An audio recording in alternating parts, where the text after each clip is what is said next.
Bismillahirrahmanirrahim. Alhamdulillah, alhamdulillahi rabbil alamin. Wassalatu wassalamu ala asrafil anbiya'i wal mursalin wa ala alihi wa sahbihi ajma'in. Asyhadu an la ilaha illallah wa asyhadu anna Muhammadan abduhu wa rasuluh. Allahumma salli ala sayyidina Muhammad wa ala ali sayyidina Muhammad. Amma ba'du, fa ya ayyuhal hadirun rahimakumullah, ittaqullaha haqqa tuqatih wa la tamutunna illa wa antum muslimun. Qala ta'ala fi kitabihil karim, a'udzu billahi minasyaitonir rajim, bismillahirrahmanirrahim. Laqad kana lakum fi rasulillahi uswatun hasanah liman kana yarjullah wal yawmal akhir wa dzakarallaha katsira. Shadaqallahul azim wa shadaqa rasuluhun nabiyul karim wa nahnu ala dzalika minasyahidin wasyakirin walhamdulillahi rabbil alamin. Hadirin jamaah Jumat yang Allah muliakan, kita bersyukur kepada Allah Subhanahu wa taala atas nikmat yang Allah berikan kepada kita. Nikmat yang selalu dilupakan manusia itu ada dua. Kata Rasulullah sallallahu alaihi wasallam di dalam hadisnya, nikmatani katsirun mahbunun katsirun minan nas, as-sihhah wal fahar. Ada dua nikmat yang selalu dilupakan orang, yaitu nikmat sehat dan nikmat waktu kesempatan. Alhamdulillahirabbil alamin. Pada hari ini kita diberikan kesehatan dan diberikan kesempatan dapat hadir di masjid ini dalam rangka melaksanakan salat fardu Jumat. Berselawat kita kepada Rasulullah sallallahu alaihi wasallam. Allahumma salli ala sayyidina Muhammad wa ala ali sayyidina Muhammad. Kita bertitip salam kepada Rasulullah. Assalamu alayka ya Rasulullah, assalamu alayka ya Habiballah, assalamu alayka ya Syafwaqallah, assalamu alayka ayuhan nabiyyu wa rahmatullahi wa barakatuh. Sangat kebetulan pada hari ini tanggal 12 Rabiul Awal, yaitu hari di mana lahirnya Nabi kita Muhammad sallallahu alaihi wasallam. Allahumma salli ala sayyidina Muhammad. Hadirin jamaah Jumat yang Allah muliakan, Allah Subhanahu wa taala berfirman di dalam Al-Qur'an surah Al-Ahzab 21, laqad kana lakum fi rasulillahi uswatun hasanah. Sungguh pada diri Rasul itu adalah contoh dan tauladan untuk kita. Artinya apa? Yang kita contoh, yang kita tauladani adalah Rasulullah sallallahu alaihi wasallam. Maka dari itu tidak ada kita idolakan yang lain kecuali Rasulullah sallallahu alaihi wasallam. Kalau kita mengidolakan manusia selain Rasulullah, kita nanti akan menjumpai kelemahan-kelemahannya, kita akan kecewa. Maka dari itu tanamkan pada diri kita, sampaikan kepada anak kita, sampaikan kepada anak-anak didik kita, sampaikan kepada keluarga kita, yang kita contoh itu adalah Rasulullah sallallahu alaihi wasallam. Liman kana yarjullaha wal yawmal akhir wa dzakarallaha katsira. Siapa yang ingin mendapatkan kebahagiaan di akhirat nanti, maka hendaklah dia banyak-banyak berzikir kepada Allah Subhanahu wa taala. Zikir dalam artian salat, zikir dalam artian membaca Al-Qur'an, zikir dalam artian berbuat segala kebaikan yang diperintahkan Allah, yang dianjurkan disampaikan oleh Rasulullah sallallahu alaihi wasallam, selagi itu baik, itu adalah zikir kepada Allah Subhanahu wa taala. Hadirin jamaah yang Allah muliakan, dalam catatan saya minimal ada 10 yang kita contoh dari Rasulullah sallallahu alaihi wasallam. Yang pertama, Rasulullah sallallahu alaihi wasallam itu adalah siddiq. Siddiq artinya jujur. Kejujuran Rasulullah sallallahu alaihi wasallam sudah diakui dunia. Maka dari itu kejujuran ini akan kita adopsi dan kita amalkan dalam kehidupan kita. Bagaimana itu jujur? Jujur adalah sesuai dengan ucapannya dan perbuatannya. Maka dari itu kita hendaklah jujur pada diri kita, jujur dalam keluarga kita, jujur dalam masyarakat kita, jujur dalam kepemimpinan kita, maka insya Allah selamatlah kita yang disampaikan oleh Rasulullah sallallahu alaihi wasallam. Hadirin jamaah yang Allah muliakan, kalau kita tidak jujur dalam artian bahwa berdusta, ini akan sangat berbahaya. Kenapa? Dusta satu akan mengikuti dusta-dusta berikutnya. Kami ulangi lagi, dusta yang pertama akan mengikuti dusta-dusta berikutnya. Kita contohkan umpamanya, istri kita menanya kita, wahai suamiku, kamu di mana? Kita pada saat itu berdusta. Kata kita umpamanya di kantor, sedangkan kita entah kemana-mana. Bertanya lagi dia, apa kerja di kantor? Tentu kita bilang ini akan jadi dusta yang kedua. Siapa teman-temanmu di kantor? Akan dusta yang ketiga. Maka begitulah kita kalau berdusta, baik itu kepada diri kita, keluarga kita, dan masyarakat kita, dan di tempat kerja kita, maka akan mengikuti dusta-dusta berikutnya. Kalau umpamanya ini kita lakukan, maka kita khawatir kalau sering-sering kita berdusta, maka ini dicap kita sebagai orang-orang munafik. Kata Rasulullah dalam hadisnya, orang munafik itu tanda-tandanya adalah salah satunya, iza haddasa kazaba, apabila dia berbicara dia berdusta. Maka dari itu orang yang berbohong itu, orang yang sering berdusta itu bisa-bisa dia digolongkan kepada orang-orang yang munafik. Orang-orang yang munafik itu sangat sadis siksaannya, asfalu minan nar, dia ditempatkan di kerak-kerak bawah api neraka. Maka dari itu jauhi sifat dusta, maka timbulkanlah sifat kejujuran yang seperti dicontohkan oleh Rasulullah sallallahu alaihi wasallam. Kemudian sifat yang kedua adalah amanah. Amanah ini dalam artinya dapat dipercaya atau memandang amanah yang telah diberikan kepada kita. Umpamanya kita sebagai suami, amanah yang telah dipercayakan kepada kita adalah istri kita. Yang amanah yang dipercayakan kepada kita adalah anak kita. Maka mereka ini adalah tanggung jawab kita, maka tidak kita sia-siakan mereka.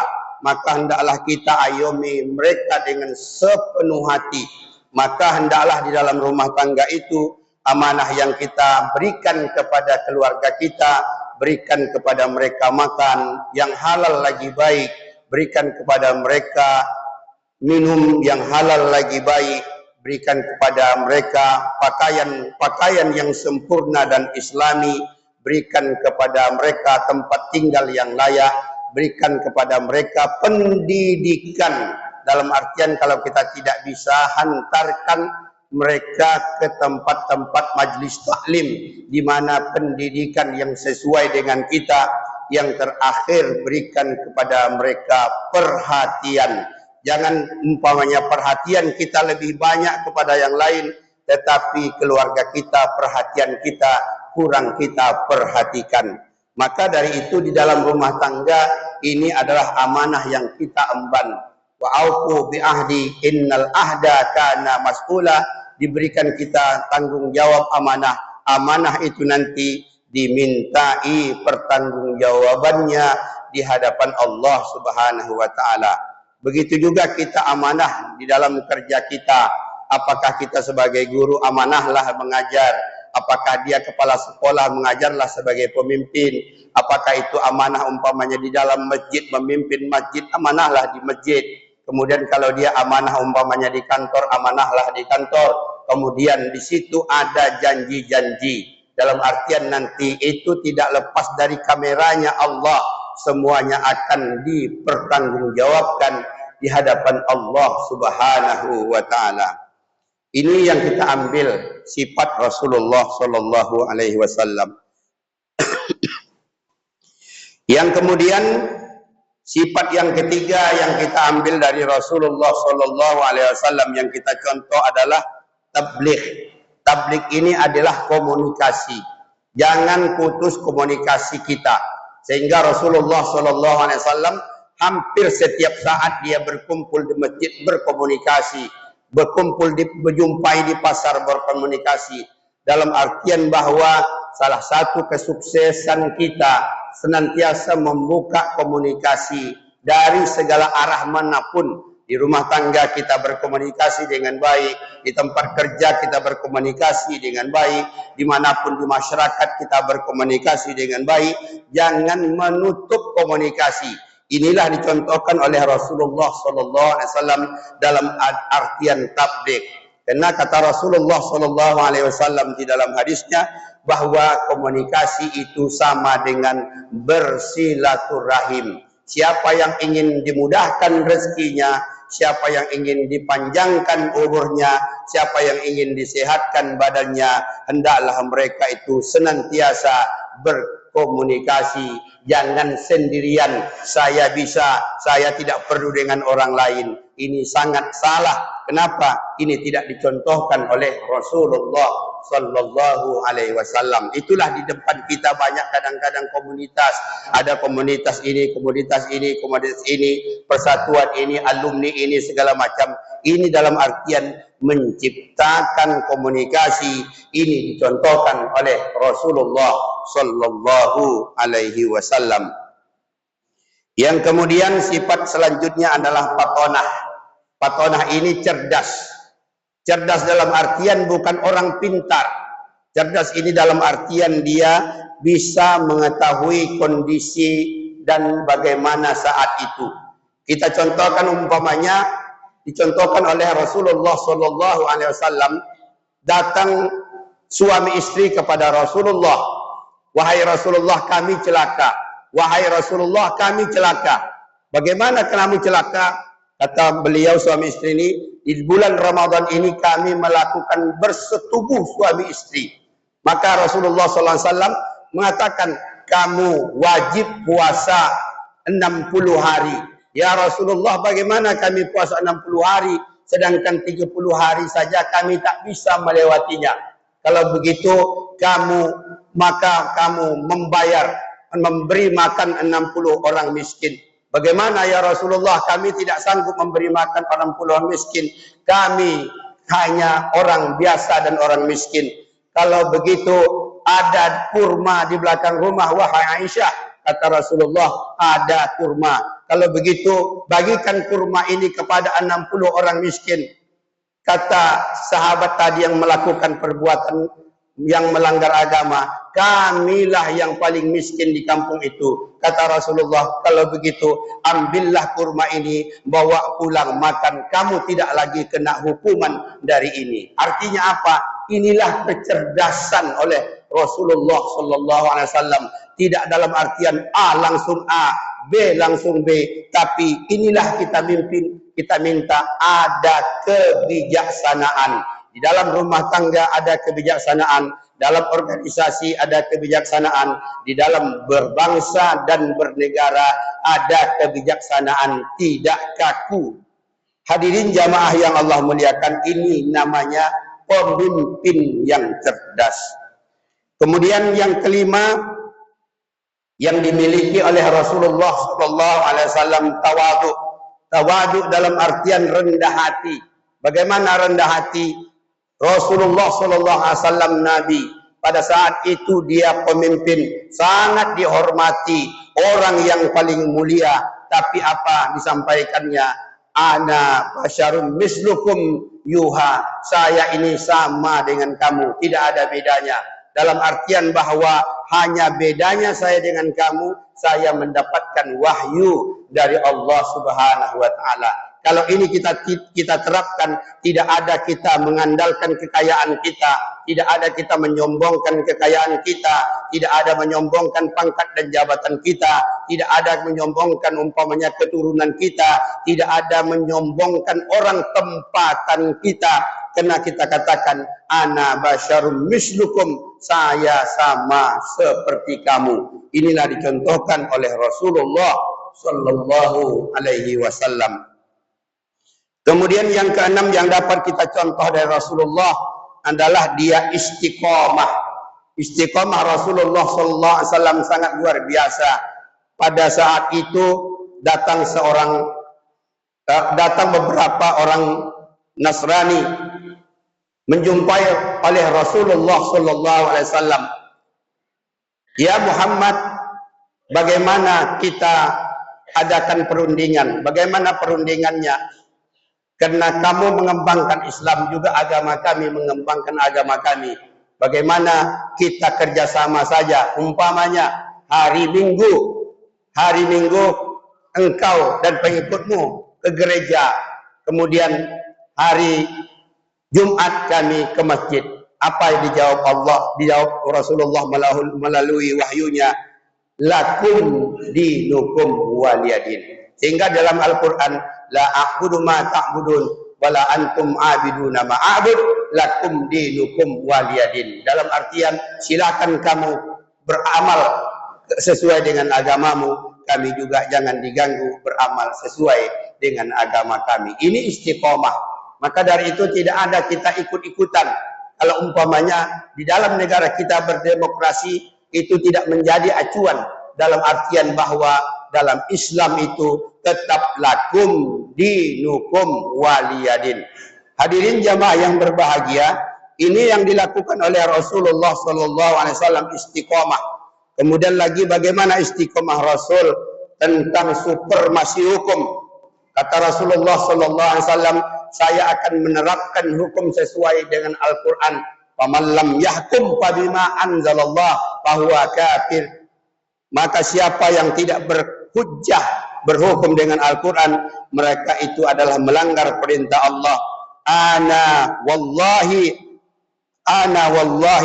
lau anna Fatimah Muhammad sarakat yadaha. Saya demi Allah, walau anakku Fatimah binti Muhammad mencuri, pasti aku akan potong tangannya. Dalam artian menegakkan supremasi hukum, tidak memandang itu, tidak memandang ini. Kalau dia salah, tetap salah. Kalau dia umpamanya benar, tetap benar. Inilah istiqomah Rasulullah sallallahu alaihi wasallam. Yang ketujuh adalah Rasulullah, dia mempunyai sifat sabar. Sabar Rasulullah sangat luar biasa. Ketika Nabi kita Muhammad sallallahu alaihi wasallam hijrah ke Taif, sampai di Taif itu ya diperintahkan oleh tokoh Quraisy yang ada di sana kepada pemuda-pemuda yang beringas, kepada anak-anak yang nakal, melempari Rasulullah dengan batu, melempari Rasulullah dengan tulang-tulang unta, melempari Rasulullah sallallahu alaihi wasallam dengan pelepah tamar. Pada saat itu dijelaskan pecah pelipisnya, ada yang mengatakan patah giginya dan bercucuran darahnya. Tapi pada saat itu malaikat Jibril yang turun di Qarnul Manazil menyampaikan, ya Rasulullah, minta kepada Allah, kami minta izin, jika engkau izinkan, niscaya negeri Taif ini akan kami balikkan, akan kami hancurkan, kata malaikat-malaikat yang di Qarnul Manazil. Apa kata Rasulullah sallallahu alaihi wasallam? Jangan, malah didoakan Rasulullah sallallahu alaihi wasallam, Allahumma hdi qaumi fa innahum la ya'lamun. Ya Allah, tunjuki orang-orang negeri Taif ini, saya maafkan mereka, fa innahum la ya'lamun. Mereka tidak tahu bahwa saya ini nabi. Mudah-mudahan ya Allah, dari sulbi-sulbi nenek moyang dari mereka nanti semuanya akan memeluk Islam. Alhamdulillah memang sekarang ini semua di daerah Taif di Saudi Arabia itu adalah penduduknya beragama Islam. Inilah pemaaf oleh Rasulullah sallallahu alaihi wasallam, sabarnya dan pemaafnya oleh Rasulullah sallallahu alaihi wasallam. Kemudian yang terakhir, akhlak yang mulia dijelaskan oleh Rasulullah sallallahu alaihi wasallam, dijelaskan Allah Subhanahu wa taala bahwasanya innama bu'istu liutammima makarimal akhlak, aku diutus ke permukaan bumi ini adalah untuk menyempurnakan akhlak. Mudah-mudahan dari khutbah yang singkat ini kita dapat mencontoh Nabi kita Muhammad sallallahu alaihi wasallam dalam kehidupan kita, di dalam keluarga kita, di dalam masyarakat kita, di dalam berbangsa dan bernegara. Amin amin ya rabbal alamin. Barakallahu li wa lakum fil Qur'anil azim wa nafa'ani wa iyyakum minal ayati wa dzikril hakim wa taqabbala minni wa minkum tilawatahu innahu huwal ghafurur rahim.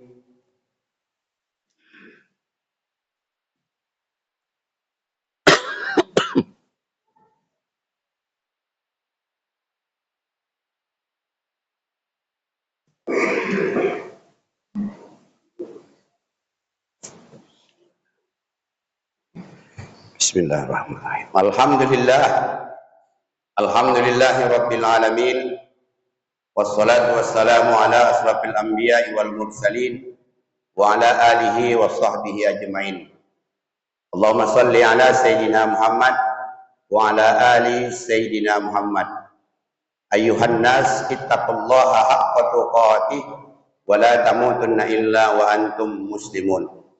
Qala ta'ala fi kitabihil karim, a'udzu billahi minasyaitonir rajim. Bismillahirrahmanirrahim. Innallaha wa malaikatahu yusholluna 'alan nabi ya ayyuhalladzina amanu shallu 'alaihi wa sallimu taslima.